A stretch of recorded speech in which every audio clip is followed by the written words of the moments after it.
warahmatullahi wabarakatuh. Banaye muli mutya? Okimanyi nti nno ebiseera ebimu abantu abamu bwe baba bagenda akitalo nnyo akitalo ddala temulowooza Mrs M omukyala gwe baatwala okubeera nga alabirira embwa n'okwebaka n'embwa mwenna gwe mujjukira bulungi wali ku Hadija Kigozi afudde byonna mbikuletedde mu maaso biki ebyamusizza nabyo mbikuletedde Dr Spire bannange naye akitalo nnyo abawali eri ku Entebbe Road video mu maaso awo nkikuletedde biki ebyamuviiridde okubeera nga afa olunaku olwaliro nga bwe nkugambye watana bakubeera nga subscribing atana batwera ku eno video ka like mbadde nsaba ogimpire ka like ebengesa olutambula etukire obona bonyegedde okumanya ku eno information naddala bana Uganda oba bayite ba concerned citizens olunaku olwaliro nga bwe nkugambye omukyalo oyo golaba ku screen yo Hadija Kigozi alina omukazi gwe yakola ku interview last week mwena kyamanya abasinga mwagira omukyalo oyo yali yebakanga n'embwa ng'embwa bagiyita Mr M era abasinga ne bamukazaako mbuye Mrs M kubanga ye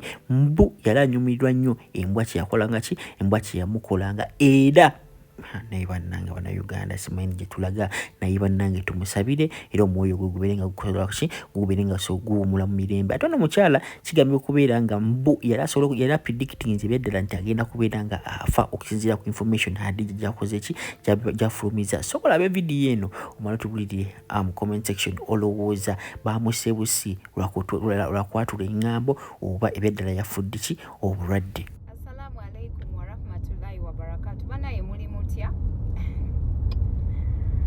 Okimanyi nti nno ebiseera ebimu abantu abamu bwe baba bagenda okufa balayika balina ebyama bye babeera batayagala kufa nabyo. Okimanyi seeka? Abantu abamu ndowooza bwe baba bagenda okufa balayika babeerako n'ebyama byabwe nga tebaagala kufa nabyo. Honestly ndi mu kutya. Nti omuntu bagamba amala ennaku 40 nga yafa dda. Omukazi gwe nakozeko interview last week abantu bo balowooza nagikoze 3 days ago naye nagikola nensooka nengitereka nga na interviews nyingi. Omukazi afudde bambi. Inna lillahi wa inna ilaihi raji'un. Banaye mpulira nga oh my god. kuba kutya. You people one day ngenda kuva mu guno omulimu gw'okukola YouTube. Nammwe njibawe mugikolemu bagiwulire. Oh my god. Banaye musule bulungi. Embwa nagisanyusa ate jjukira nze gwe gwali muli bangusosi nga sikikolangako. Waliva kiri? Yes. Embwa yakujjako embuzi. Ate embwa tekozesa ng'omuntu bw'akozesa. Jjukira sipiidi yayo eba ndala ku y'omuntu. Ogikiisinga akamwa kayo era tekalinga ak'omuntu. Ate eri embwa yali ntendeke ng'ekwetayirira n'ekunuuna buli wamu buli sitayiro ng'egimanyi. Jjukira yo bw'ebikola ebyo nga naawe bw'oddamu eri abagaga nga bongera kunyumirwa. Bakanya kunywa mwenge gya bbeeyi nga bwe bakuba enduulu bo kale nga banyumirwa. Abagaga? Iye. Nga abagaga bali awo bawaga? Nga bawaga kuba bo baali nga banyumirwa.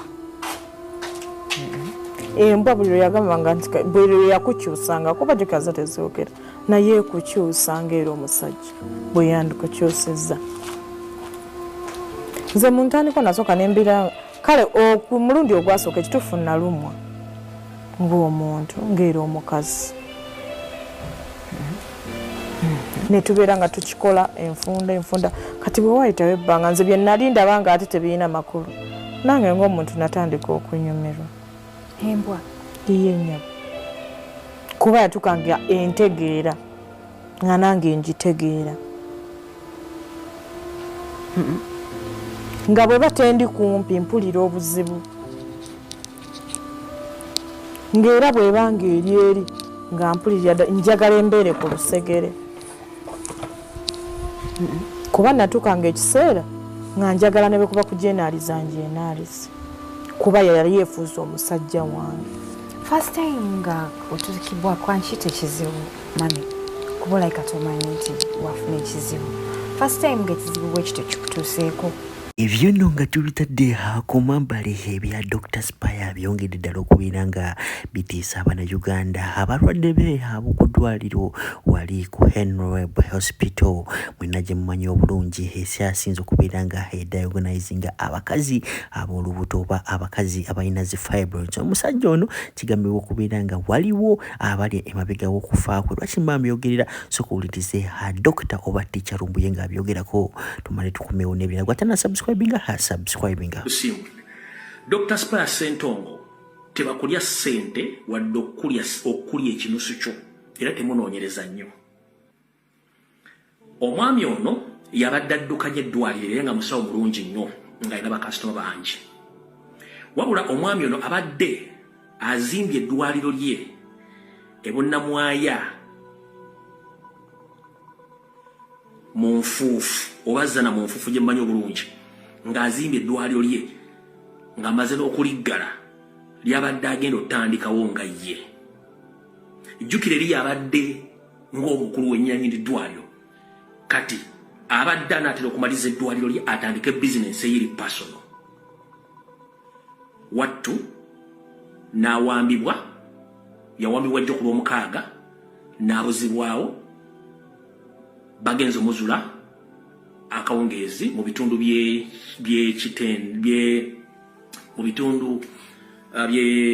by'ekitende nga bamusanze mu mmotoka ye ng'amaze okuttibwa ng'ali mu mmotoka ye. So abasinga obungi muwulidde nti bamukubye masasi.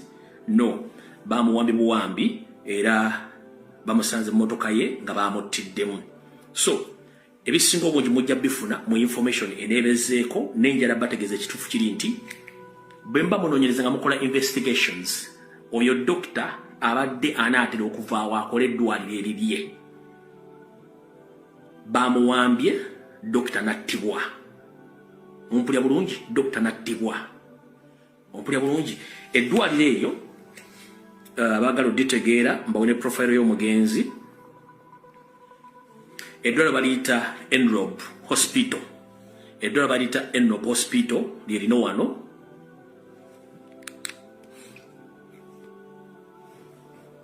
Eddwaliro lyabadde addukanya lyeryo awo. Lyeri awo era Dr. Yono wano. Dr. Spire is my name, and I'm the Executive Director of Henry Hospital. Henry Hospital is located Ora corporate sizobola kuzanya kantu ako babula kankolage information ekwata ku ddwaliro direct. Leka tusibe tugende maaso mulyoke mutegeere. Assalamu alaikum wa rahmatullahi wa barakatuh.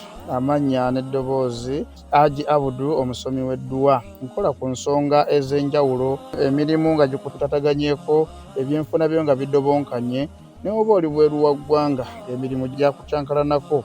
Jangu kusomere ku dduwa okuva edda nedda edduwa zaabaawo, edduwa zisomibwa, omuntu n'oterezebwa mu mbeera yonna ebadde ekusibyeko akanyaaga. Nina ekyoto kye nsobola okukumira wadde oli bweru wa ggwanga nga toli kumpi wano n'ofuna omukisa ogwo nawe n'osomerwako ku dduwa nga nkuteddeko n'akabaani. Allah ajja kukusaasira, ajja kukwanukula. Kuba ku nnamba yange y'essimu 0752 44 71 56 ne ku WhatsApp kwendi. Mpereza obubaka sobole okuyamba. Assalamu alaikum wa rahmatullahi wa barakatuh.